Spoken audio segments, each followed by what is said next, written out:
రావు గారు మళ్ళీ ఎందుకు అడుగుతున్నారు? అరే చదవాలి కదా స్టేటస్ కో దేని మీద నాగార్జున సాగర్ తెలంగాణ చేతికి వెళ్ళి గుంజుకున్నాము, సిఆర్పిఎఫ్ పోలీసుల చేతుల్లో పెట్టినాము. బిడ్డ మీరు దీని మీదకి గౌరవ ముఖ్యమంత్రి గారు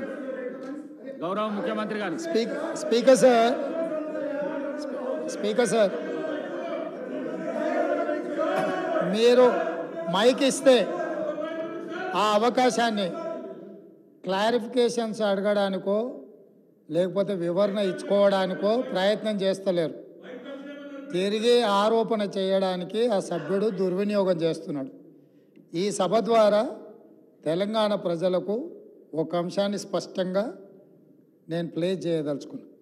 2023-24 government of Telangana policy statement on the demand for grant on irrigation and command area development department for 2023 and 24 demand number so K Chandrashekar Rao chief minister. 2023-24 budget ప్రవేశపెట్టినప్పుడు డిమాండ్ ఫర్ గ్రాంట్లో స్పష్టంగా పేజీ నెంబర్ 114లో the state of Telangana has proposed to hand over only the components of the common projects, namely Srisailam and Nagarjuna Sagar in Krishna Basin and Peddavagu Medium Irrigation Project in Godavari Basin.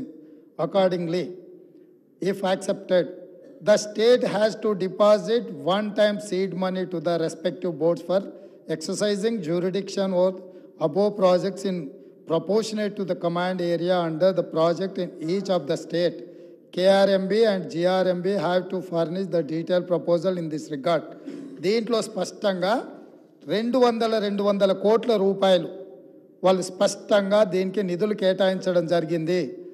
Both states of Telangana and AP have to provide one time seed money ₹200 crores each to the KRMB and GRMB.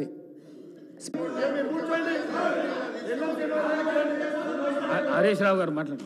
ఇప్పుడు గౌరవ ముఖ్యమంత్రి గారితో నా మనవి, మీరు ఎంతసేపు అన్న మాట్లాడండి, మీ మైకులు కట్ చేయము, మీరు ఎంతసేపు అన్న మాట్లాడొచ్చు అని బయట ఉపన్యాసాలు కొట్టుడు కాదండి, చేతుల్లో రుజువు చేయండి, మైక్ ఇవ్వండి. హరీష్ రావు గారు